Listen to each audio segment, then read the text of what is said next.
little sexist. No, it's not. Why is it sexist? Well, because you're saying that the girls are older and they need to be... I mean, you can't even pay attention for 60 seconds. You're a terrible interviewer. Wait a minute, let's bring it up and mock them. That's dude, that's a dude. Stand-up comics live by a simple creed. The microphone is a weapon and timing is ammunition. When podcasts, radio shows, and TV interviews veer into arrogance or outright disrespect, seasoned comics swing that weapon back at the host, often transforming routine publicity hits into unforgettable cage matches. Theo Vaughn's Louisiana drawl is disarming. His retaliation is not. He walked into one New York radio recording alongside comic Chris DiStefano, only to be mocked for his haircut, his energy, even rumored drug use. While the room laughed, Vaughn waited. Then, with a single slow grin, he fired. I feel like a woman, dude. Yeah, well, you look like a woman. You look like a woman right now, dude. You look like Eileen Wuornos, the first female serial killer ever killed. Look at her haircut. Google Eileen Wuornos. You have the same mullet haircut, Theo. Look at that. You look tough. Same cut. DiStefano, he observed, looked like a gym rat mall cop who blows his lunch break, bragging about future career moves to passing drivers. I auditioned for his pilot today. And he talking Unbelievable. Nice. Wait, he auditioned for your pilot and he he's came in got here. the balls to come in and talk shit. All right, we're going to see what up now, player. I don't think you got the role. This guy want to make fun of my haircut. We gonna see. Deaf guy that goes to the gym. 100%. The barrage continued until genuine laughter replaced the forced cackle that had greeted Vaughn at the door. The lesson went ignored by ex-NFL podcasters Will Compton and Taylor Lewin. They pranked Vaughn during a flight, texting him that a mutual friend lay dying, then posted screenshots of his grief. Later, on air, Vaughn accused Lewan of faking injuries for contract leverage, joked that the duo's studio looked like a short bus with Wi-Fi, and offered a bounty for anyone who could return Lewan's surgery-perfect teeth. People were dying, dude. And then you guys said you did. You know, I got that text on that airplane, and that's when Will Compton said that you. Yeah, man. I remember I was literally crying in my seat, and so he texted you, and he was like, "Dude, did you hear what happened to Caleb?" And you hit him back right away. You're like, "What happened?" And he was like, "He passed away." And then he immediately took a photo of me doing like this in my little gown. But then you're on a plane, so the photo didn't come in. The photo didn't come. And he's like, "I'm absolutely gutted." That's what he said with the photo, I guess. And so that's all I got. And then that Wi-Fi kept cutting in and out. Yeah, man. Compton tried to paint himself the victim, but the damage was done. Vaughn's counterpunch spread far beyond sports Twitter. Even friendly exchanges can sting. On Bobby Lee's podcast, Vaughn drifted from playful teasing to creative absurdity, suggesting Lee's laundry basket pet frog was the most lesbian parenting device ever invented, and concluding that Lee resembled a chromosome-deficient wizard who'd been commissioned to run a regional county fair. I could see somebody with like a vitamin deficiency or like severe, DNA deficiency or something, immediately being like a chromosome deficiency, being like, "Oh, this is our guy, this is our mayor." Lee, a veteran of self-deprecation, howled through it. This is our Wizard of Oz. You don't think that at all? Come on, guy. Yet listeners heard the subtext. Vaughn's imagination is merciless, and he will pursue a gag until it collapses under its own weird brilliance. When podcaster Logan Paul ventured an offhand line about fleeing Earth to vacation on Mars, Vaughn clutched his heart in mock horror. For real. I don't want to. Damn, that is a very rich thing to say, I feel like, honestly. I don't want to. These poor peasants. The rest of us are trying to find quarters in our car to get that air machine to fill up our tire at the gas station. And this guy's like, "I'm not done on this planet." Yeah. Most of us, he reminded, are still digging coins from the car seat to pay for tire air. Dude, we'll be down here. Dying. There he is, in an Austin Hooper jersey. That's so funny, dude. Yeah. You have other people in town. I want to neighborhood, like the projects. I got to get out of here. He's trying to leave to go to Mars for a funeral that no. Against Vaughn's folksy populism, the billionaire daydream sounded obscene, and Paul retreated into a sheepish smile. daytime panel shows thrive on moral outrage. Gervais thrives on deflating it. A short Golden Globes gag about airbrushed movie posters prompted The View's Joy Behar to label him sexist. Gervais asked how pointing out retouching, common marketing practice, could degrade women, then flipped the charge. Was it not Hollywood that felt older actresses needed visual fakery? Referring to Sex and the City 2, I said I was sure the Golden Globe would go to the team that airbrushed that poster. Yeah. A little sexist. No, it's not. Why is it sexist? Well, because the girl is saying that the girls are older and they need to be airbrushed. No, I think they look great at their age. Oh. Why hide it? Oh. I don't think that you lose your sensuality or your beauty because you hit 53. I'm saying, why are they hiding it? When the host pivoted to his HBO roundtable featuring 4 male stand-ups, Gervais calmly asked whom he should remove to meet their quota. Noting there was room to add rather than subtract, his closing jab, we barred women to avoid intimidating the men. Hey, so I want to ask you about the HBO special, like Talking Funny. We just saw a clip from it, right? So we got Jerry Seinfeld, Chris Rock, Louis C.K. No women comedians on that panel? Who would you replace? I don't know which one. No, because it was 4 people. It's just 4 people. Yeah, so who would you take off? I wouldn't. I would just add. There you go. Men are intimidated by funny women, so we didn't want them in the room. That was a joke.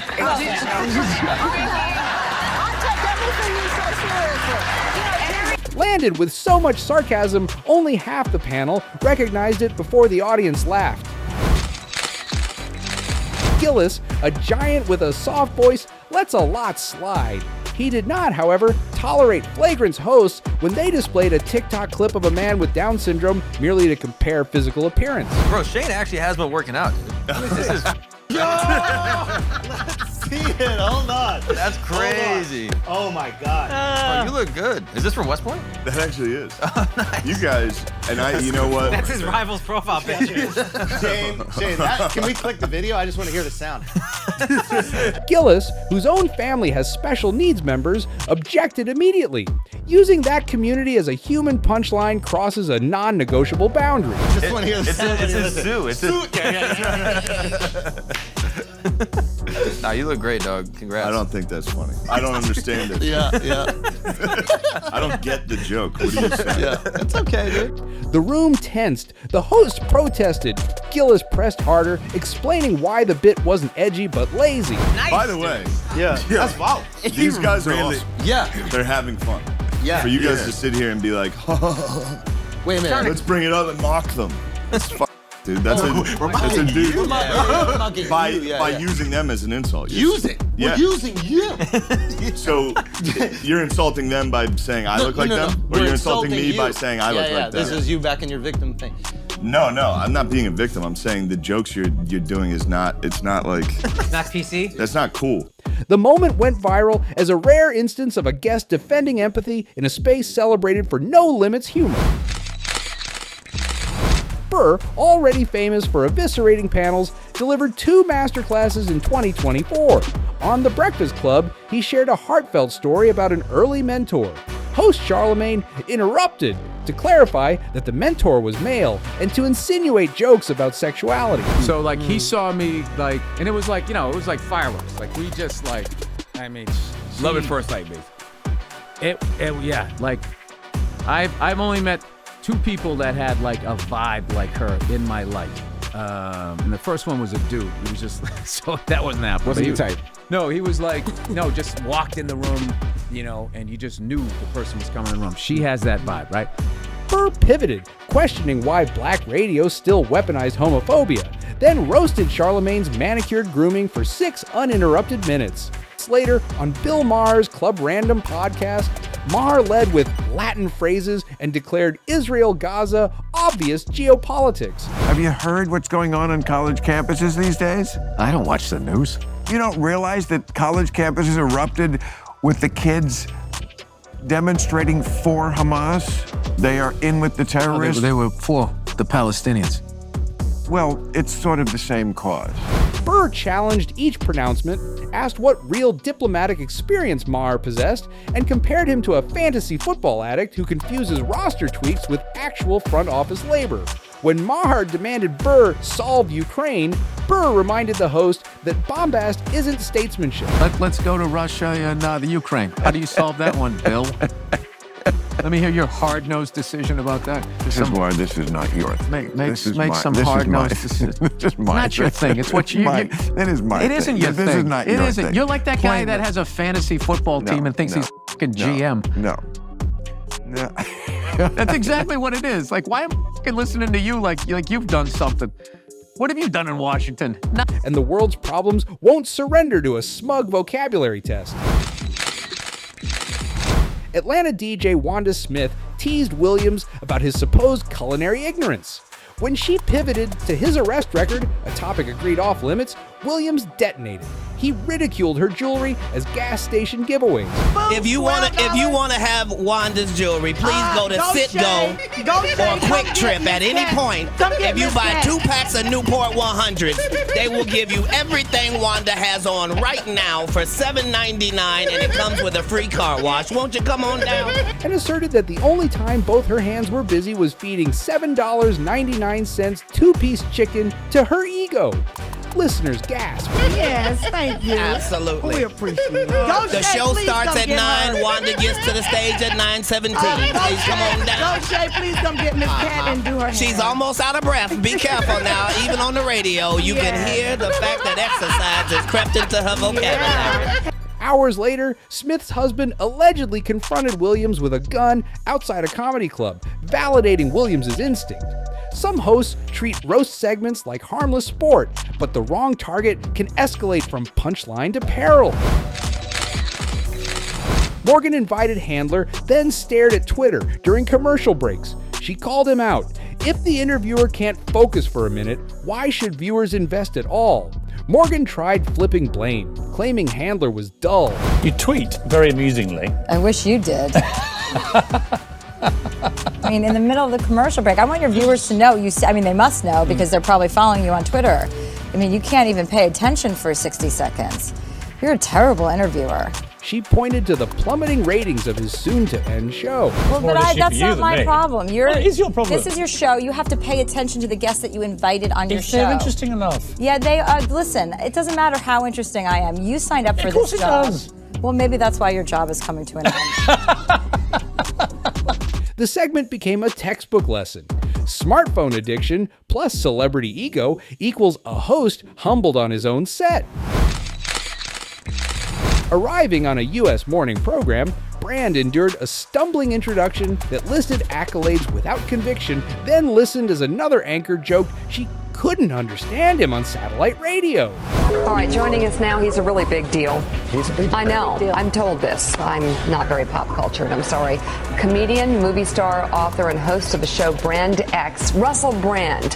Funny, the accent, when I see him in person, it's totally fine. Forgetting Sarah Marshall or the TV show, it's fine. But on satellite radio in the car, I can't understand a single joke you say. Brand quietly reset the power dynamic, reminding them he was physically present, not a remote spectacle. When they mislabeled him Willie Brand, he seized the reins, promoting his tour, steering camera angles, even dictating close-ups. By exit, he had exposed 2 truths. If hosts treat a guest like an oddity, he can treat the hosts like props. These people, I'm sure, are typically very, very good at their job. What is it? You're conveying news to the people of America. Yeah. People of America, we're going to be okay. Everything's all right. These are your trusted anchors. And American breakfast TV, with its over-rehearsed spontaneity, is uniquely vulnerable to British improvisation. Invited to Fox News after a shock jock scandal, O'Neill expected to discuss comedy boundaries. Instead, he was told the public was tired of offensive jokes. He replied that the only exhausted party was the panel itself, forever outraged by secondhand sound bites. He dismantled the logic of banning comedians for imaginary slights, defended Don Imus's right to fail on air, and concluded that if listeners dislike a joke, they can change the station. I think the nation is just tired. There's a new mood in the nation. What nation? The nation. You know what? We're tired of things that are just the nation is paper and you? I'm not the nation. I'm just speaking for me and funny. I don't know her, but I'm assuming that she has nothing to do with funny. So I'm gonna speak as the expert on funny. Funny people should just be left to trying to be funny. Censorship, by contrast, helps nobody. The hosts, starved for counterpoints, shifted to ad by pressure. O'Neill noted advertisers respond to money, not moral crusades, and that real audiences routinely reward risk. It's just what she has to say. We are outraged and fired and fired and fired. Name calling. I'm outraged. I am outraged. You should be. I am a fool. His poise turned a would-be scolding into a free speech rally. A TV correspondent tried small talk at the Met Gala, dubbing Haddish's Dolce & Gabbana gown a costume. Haddish corrected her. Evening wear is not cosplay, and she had paid for it herself. Do a little costume change? I'm not wearing a costume. I'm wearing Dolce & Gabbana. It's called an evening gown, darling. This is not, no one's paying me for this. I paid for it. It's custom. Success looks like this. Critics later argued she overreacted. Admirers counters that black women in luxury are too often trivialized. Time of death for me right now. You look gorgeous. This is not an acting gig. This is my life. This what fame look like. This what success look like. This what money look like. This what it looked like. Either way, the clip raced across fashion blogs. A reminder that tone-deaf phrasing can curdle a red carpet puff piece into confrontation. At a 2017 New York Fashion Week gala honoring icons, Carrey arrived in full philosophical revolt. He told E! that nothing mattered, that personalities were illusions, and that celebrating iconography was humanity's lowest aim. They say they're celebrating icons inside. Celebrating icons, boy, that is just the absolute lowest aiming, possibility that we could come up with. It's like icons. Do you believe in icons? I don't believe in personalities. I don't believe that you exist. The interviewer attempted to pivot to outfits. Carrey countered that outfits were distractions from spiritual emptiness. Her smile froze as he delivered a monologue on non-duality. But there is a wonderful fragrance in the air. You don't believe certain icons have the power to make change, to think differently, to be bold, to inspire others? Artistry? You're one of them. On the good foot. Ha! Yeah. You shut her down now. Here's the thing. It's not our world. None of this is real? Nope. So you're just passing We don't through. matter. We don't matter. Oh, wow. There's the good news. Okay. Some viewers thought it brilliance, others a meltdown, but all agreed. No PR team on Earth could have scripted that surreal broadcast. Promoting a memoir, Rivers anticipated softballs. Instead, the anchor opened by labeling her decades of fashion critiques mean, then attacked her fur coat. Even with your fashion critiquing, while it's very mean in some ways, people can't wait to hear what you have to say. Really? You have some shock value to you. I mean, you're on the cover of your book. You're wearing a fur, and you knew that there would probably be animal rights. Rivers, an animal rights donor who still loved vintage pelts, fired back that leather-clad journalists were hypocrites. When the anchor pressed harder, Rivers removed her mic, declared the interview irredeemably negative, and stormed off. This whole interview is becoming a defensive interview. No! Are you wearing leather shoes? Yeah, Shut up. I'm talking. All you have done is negative. No! All you have done is negative. I haven't heard that. I make people laugh for 50 years. I am put on earth to make people laugh. My book is funny. I wear fur that was killed 15 years ago. I work for animal rights. Stop it with, and you do this, and you're mean, and you're that. You are not the one to interview a person who does humor. Sorry. Are we serious? Though not before reminding viewers she'd spent 50 years making people laugh and didn't need cable validation. No publicist complained, the walk-off quadrupled book sales.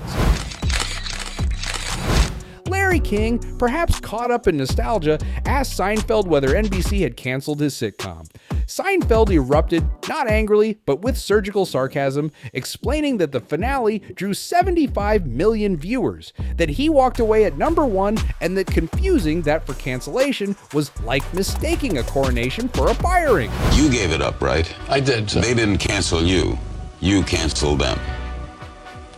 You're not aware of this? No, I'm asking you. You think I got canceled? Are you under the impression that I got canceled? Have I hurt you, Jerry? I thought that was pretty well documented. Is this still CNN? Don't most shows go down a little? Most people do also.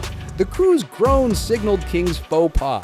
The clip remains a cautionary tale about fact-checking cultural phenomena before the red light blinks. I went off the air. I was the number one show on television, Larry. Do you know who I am? 75 million viewers. Last episode. What? You don't take it so bad. Well, that's the big difference between being canceled and being number one. Okay, I'm sorry. Before Burr's appearance, Maher attempted to dazzle listeners with Latin. Prima inter pares.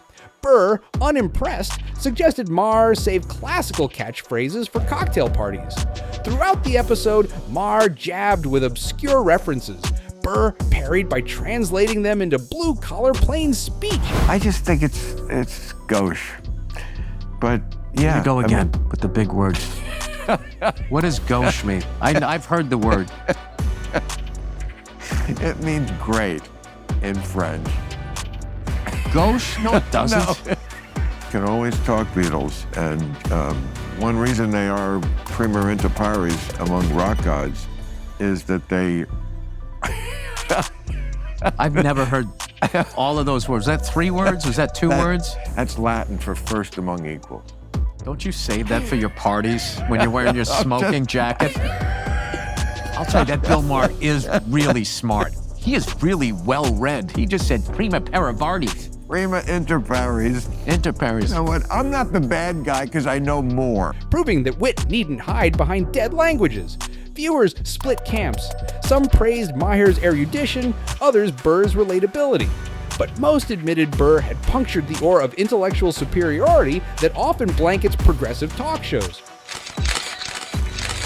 Pressed repeatedly on Black Lives Matter, Wayne explained his life diverged from typical experience. Fame since boyhood shielded him. The host insisted, asking how he felt. Playing arenas of white faces, Wayne answered that diversity in rap crowds signaled racial progress. He was happy, not outraged. At the age of 12 years old, I shot myself. I was in the house. Police knocked on the door. I was right there. They knocked the door down. Everybody jumped over my body to go get the guns and drugs and whatever they could find. It took one guy to stop right there and just cuss everybody that hopped over me out. Like, what the f are y'all doing? They said, oh, no, we was gonna see if it, what the f are y'all doing? We called the ambulance. An ambulance, do you not see this kid on the floor with this hole in his chest? I said, you drive, pick me up. When the interviewer pushed a third time, Wayne ended the session. Critics claimed he dodged. Defenders argued he resisted being shoehorned into a ready-made narrative. Either way, the clip shows that important questions fail when phrased to demand a pre-approved answer. A year after buying Twitter, Musk granted an interview to discuss policy changes. The reporter claimed hate speech had surged. Musk asked for one example. The journalist admitted he had none and had not used the feed for weeks. Musk labeled the allegation absurd, and the clip became a meme in media literacy threads. Banned for things like hate speech.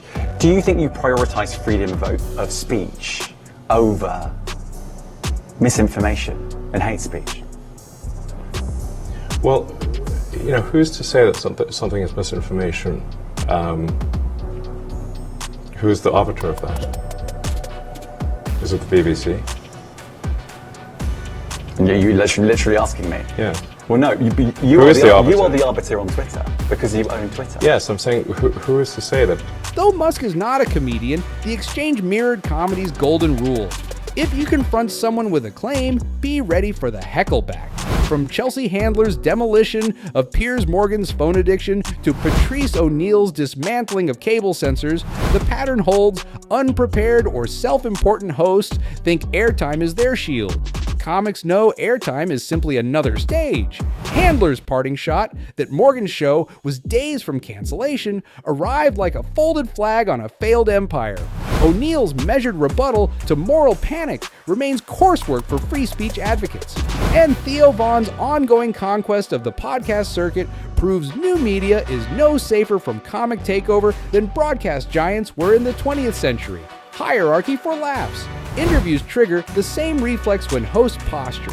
Audiences, fatigued by polished PR answers, relish authenticity, especially when it arrives unscripted and ruthless. These 16 confrontations share 3 ingredients: a triggering slight, a phone check, a lazy stereotype, an uninformed accusation. Comic with nothing to lose, veterans whose careers are self-propelled, tours, specials, podcasts, a live microphone. Once rolling, no segment editor can fully contain the recoil. Not every interviewer gets torched. Many come prepared, treat guests respectfully, and receive generous, hilarious stories in returns. But disrespect, whether through ignorance, ego, or cheap provocation, invites a drubbing that echoes far beyond the studio walls. So, if you ever welcome a comedian into your booth, remember, they battle hecklers nightly, wielding timing like a scalpel.